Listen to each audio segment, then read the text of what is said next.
Hello dear students, welcome to PCL tutorials. तो आज के लेक्चर में हम बात करेंगे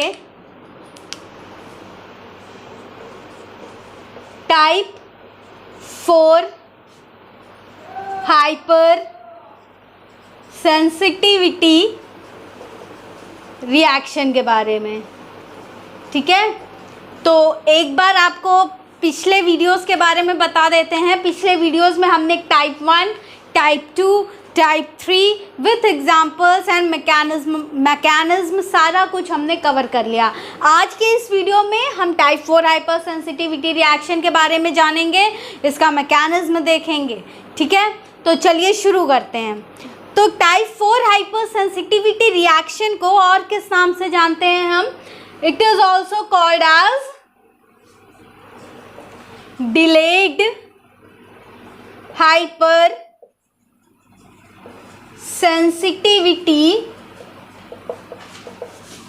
It is also called as delayed hypersensitivity reaction. ठीक है, it is also called as delayed hypersensitivity reaction और cell mediated hypersensitivity. ठीक है, अब इस हाइपर सेंसिटिविटी रिएक्शन की एक खास बात क्या है? इसमें कोई एंटीबॉडी नहीं इन्वॉल्व होती है, but it involves T cells. It involves T cells rather than antibody. तो ये कुछ खास बातें थी इस हाइपर सेंसिटिविटी रिएक्शन के बारे में। अब जो स्टूडेंट्स का क्वेश्चन होता है मोस्ट ऑफ द कि हम इसमें डेफिनेशन क्या लिखेंगे, तो चलिए डेफिनेशन आप क्या लिखेंगे ये भी हम आपको बता देते हैं एक लाइन में। These are the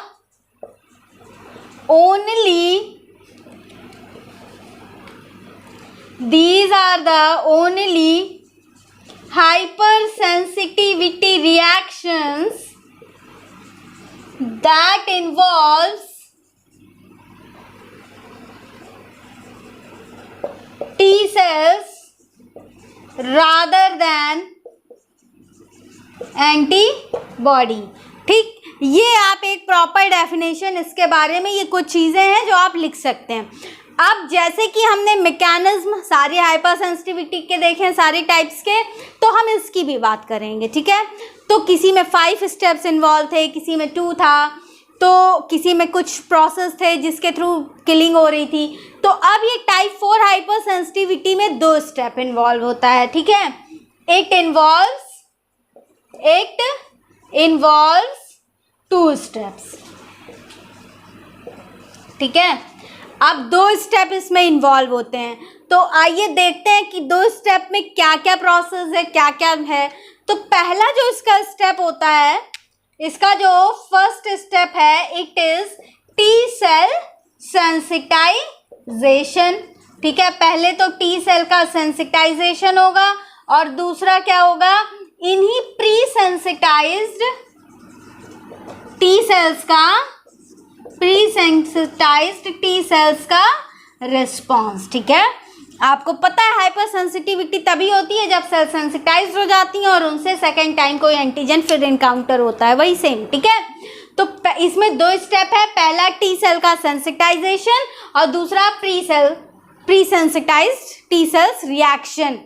तो अब आपको ये जो मैंने अभी बोला, अगर ये ना समझ में आया हो तो आप पिछले लेक्चर्स को रिवाइज करके फिर उसको देखिएगा, तो आपको ये बहुत क्लियर हो जाएगा। तो आइए अब ये जो 2 स्टेप्स हैं, इनको बहुत ही ईजी वे में, बहुत ही आसानी से समझने की कोशिश करते हैं, जैसे हमने पिछले सारे टाइप्स को समझा। तो चलिए फिर स्टार्ट करते हैं। अब इसके मैकेनिज्म को समझने की कोशिश करेंगे अब हम लोग।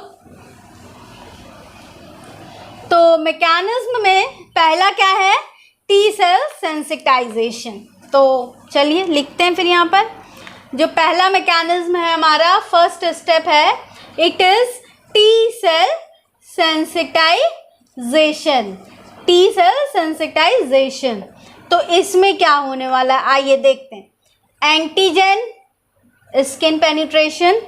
ठीक है, एंटीजन को स्किन पेनिट्रेट कराया गया, फिर antigen uptake by Langerhans Langerhans cells. अब आप समझेंगे लैंगरहैंस कहाँ से आ गया, तो आपको ये भी बता देते हैं कहाँ से आ गया। It exist on the skin surface and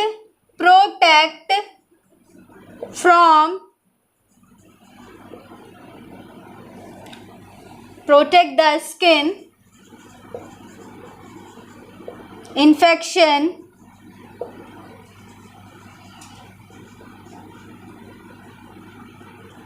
ठीक है, ठीक, कैसे प्रोटेक्ट करेगा, बाय प्रिवेंटिंग द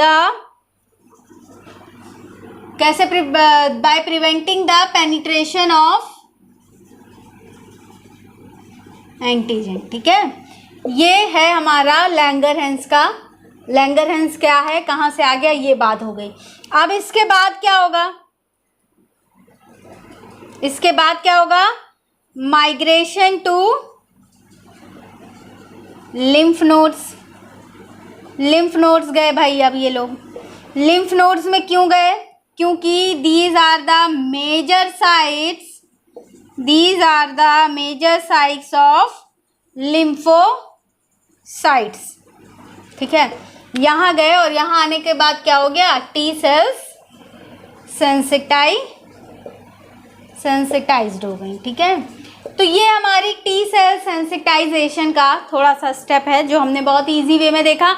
एंटीजन को स्किन के थ्रू पेनिट्रेट कराया गया, फिर वो कहाँ जाएंगी, लैंगरहैंस सेल्स उनको अपटेक करेंगी। लैंगरहैंस सेल्स क्यों, ये हमारे स्किन की सरफेस पे प्रेजेंट होती हैं जो हमें स्किन इन्फेक्शन से बचाती हैं। कैसे बचाती हैं, by preventing the penetration of antigens through skin. ठीक है, तो इसलिए हमने लैंगरहैंस सेल्स की बात की। अब यहाँ से एंटीजन को लैंगरहैंस सेल्स ने ले लिया, अब ये कहाँ पे पहुँचेंगे, लिम्फ नोड्स के पास। लिम्फ नोड्स क्यों जाएंगे, क्योंकि वहाँ पर it is the major sites for lymphocytes, जहाँ पे टी लिम्फोसाइट्स प्रेजेंट है। ठीक है, अब वहाँ पे क्या हो गया, जो टी सेल्स हैं वो कैसी हो गई हैं, वो सेंसिटाइज्ड हो गई।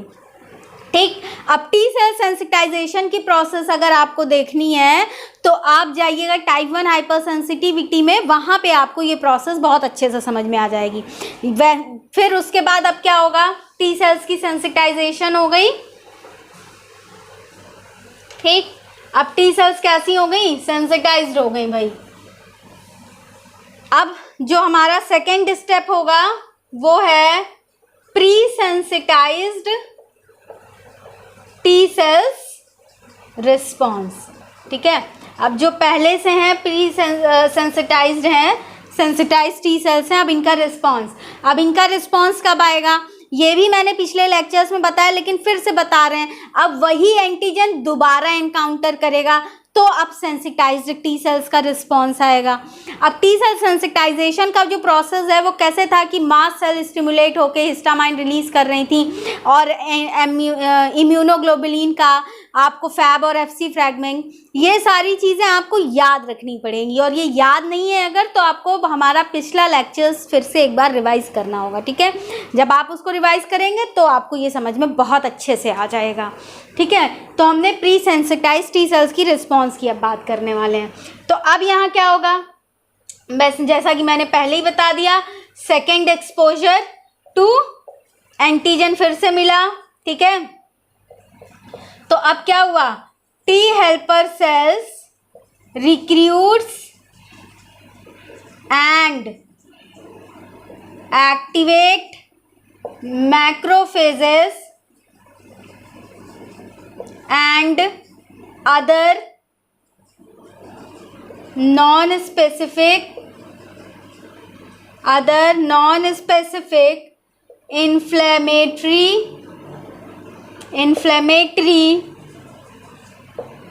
cell site of antigen injection। ठीक है, फिर उसके बाद क्या होगा, अब ये मैक्रोफेज क्या सिक्रीट करेंगे, मैक्रोफेज क्या सिक्रीट करेंगे, पिछले वीडियोस में भी बताया है, लाइटिक एंजाइम्स सिक्रीट करेंगे।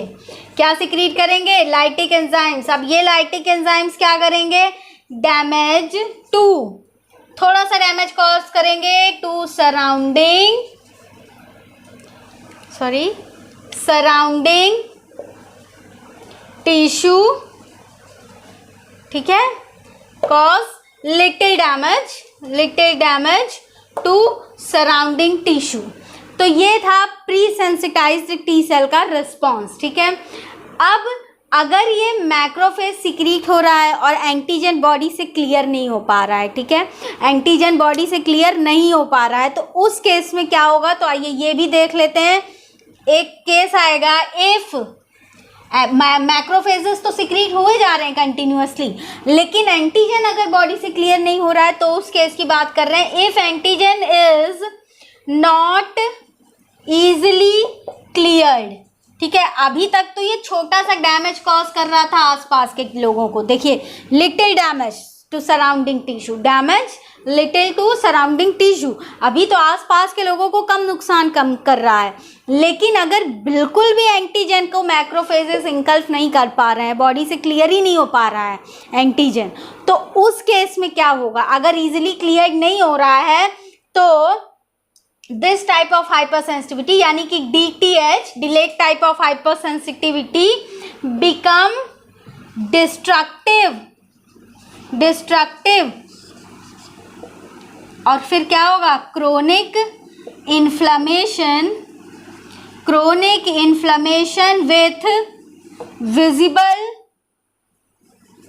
विथ विजिबल ग्रैन्युलोमेटस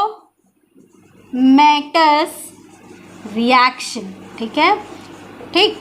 अगर अब ये एंटीजन बिल्कुल भी क्लियर नहीं हो पा रहा है, तो ये जो delayed type of hyper sensitivity है ये बिकम डिस्ट्रक्टिव हो जाएगी, ठीक है, होस्ट के लिए, destructive to host.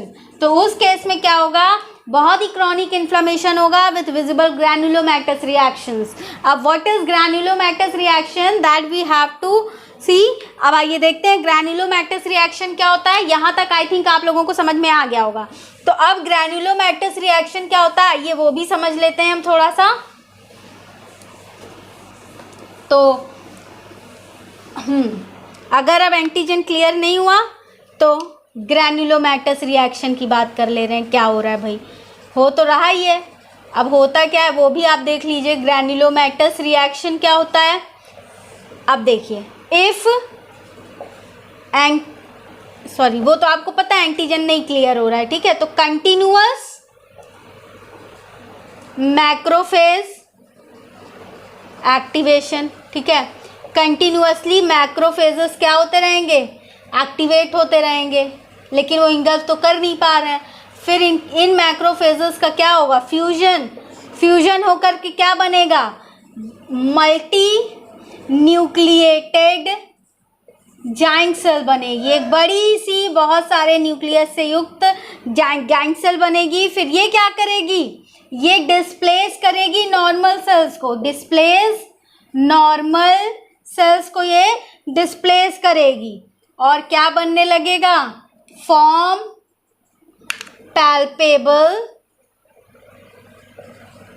Palpable nodules, ठीक है, जो क्या करेंगे, रिलीज करेंगे।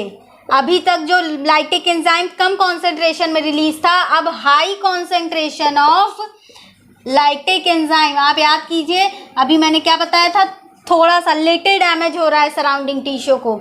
अब यहाँ पे लाइटिक एंजाइम कैसे हाई कॉन्सेंट्रेशन में आ जाएंगे, तो surrounding tissue damage, surrounding tissue आसपास के लोगों को नुकसान तो पहुंचेगा ही पहुंचेगा, साथ ही नेक्रोसिस भी हो सकता है। What is necrosis, necrosis is death of body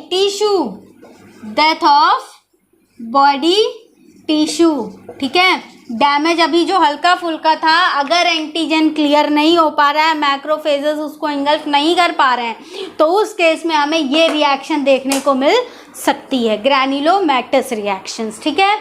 तो ग्रैन्युलोमेटस रिएक्शन में भाई मैक्रोफेज तो कंटिन्यूअसली सिक्रीट हो रहे हैं, लेकिन वो सिक्रीट हो तो रहे हैं, लेकिन वो एंटीजन को इंगल्फ नहीं कर पा रहे हैं। अब इंगल्फ नहीं करेंगे तो फ्यूज़ होंगे तो बहुत बड़े हो जाएंगे, इकट्ठा होते बड़े से हो जाएंगे तो उनका फिर हम उनको क्या नाम दे दिया मैंने, मल्टी न्यूक्लिएटेड जाइंट सेल्स, बड़े से बहुत सारे न्यूक्लियस से युक्त, ठीक है। ये क्या करेंगे, नॉर्मल सेल को डिस्प्लेस करना शुरू कर देंगे। आप जब नॉर्मल सेल्स को डिस्प्लेस करेंगे तो पैल्पेबल नोड्यूल्स ऐसा कुछ फील होगा, कुछ अलग सा ग्रोथ टाइप का ऐसा कुछ होने लगेगा बॉडी के अंदर। फिर वो क्या रिलीज करेंगे, high concentration of lytic enzyme, जिससे क्या होगा, जो सराउंडिंग टिश्यू अभी थोड़ी सी डैमेज हो रही थी अब इस हद तक डैमेज हो जाएंगी कि नेक्रोसिस भी हो सकता है, that is death of body tissue.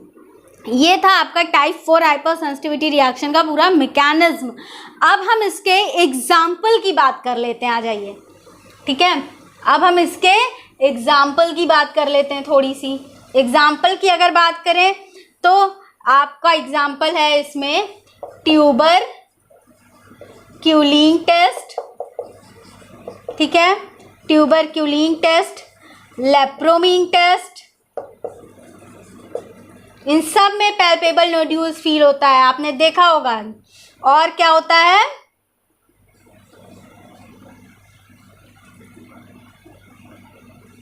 जो ब्रूसिलस का जो टेस्ट होता है,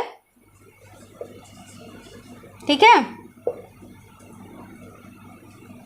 ब्रूसिलस में जो टेस्ट होता है इसको भी आप ले सकते हैं। अब ये ब्रूसिलस क्या होता है, brucellosis is nothing but it is infection, brucellosis is nothing but it is a infection that spreads from जानवरों से, from animal to peoples, humans में होता है, ठीक है। ब्रूसिलस एक बीमारी होती है जो जानवरों से किस में पहुंचती है, इंसानों में पहुंचती है।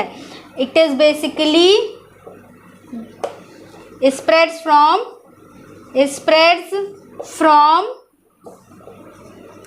अनपास्चराइज्ड डेयरी प्रोडक्ट्स, ठीक है, इससे ये फैलती है। और ट्यूबरक्यूलिन टेस्ट जो होता है इट इज फॉर टीबी, और लेप्रोमिंग टेस्ट होता है इट इज फॉर लेप्रोसी, ठीक। तो ये कुछ टेस्ट हैं जो type 4 of hyper sensitivity reaction के एग्जांपल्स होते हैं। तो आज के लेक्चर में हमने क्या क्या देखा फ्रेंड्स, पहले हमने क्या देखा, हमने टाइप 4 हाइपर सेंसिटिविटी डेफिनेशन देखी पूरी, उसको और किस नाम से जानते हैं उसकी एक प्रॉपर डेफिनेशन जानी हमने। फिर उसके बाद हमने क्या देखा, उसका मैकेनिज्म देखा। मैकेनिज्म में 2 स्टेप थे, टी सेल का सेंसिटाइजेशन और फिर उसी सेंसिटाइज टी सेल का रिस्पॉन्स, जिसमें सराउंडिंग टिश्यू को थोड़ा सा नुकसान पहुंचा था। लेकिन अगर मैक्रोफेज सिक्रीट हो रहे हैं और एंटीजन को इंगल्फ करने में पूरी तरह से सक्षम नहीं है, यानी कि एंटीजन का क्लियर नहीं हो पा रहा है सही से, तो उस केस में कौन सी रिएक्शन सामने आई थी, ग्रैन्युलोमैटस रिएक्शन। फिर हमने क्या देखा, हमने ग्रैन्युलोमैटस रिएक्शन क्या होता है ये हमने देखा। फिर उसके बाद हमने इस टाइप 4 हाइपर सेंसिटिविटी का एग्जाम्पल देखा हमने, ठीक। फिर हमने ब्रूसिलस भी ब्रीफिंग थोड़ी सी कर ली क्या होता है। फिर हमने लेप्रोमिन और ट्यूबरक्यूलिन टेस्ट ये सारे as an example of type 4 hyper sensitivity reaction देखा। तो this is all about type 4 hyper sensitivity reaction, ठीक है। This is all for today's lecture, thank you.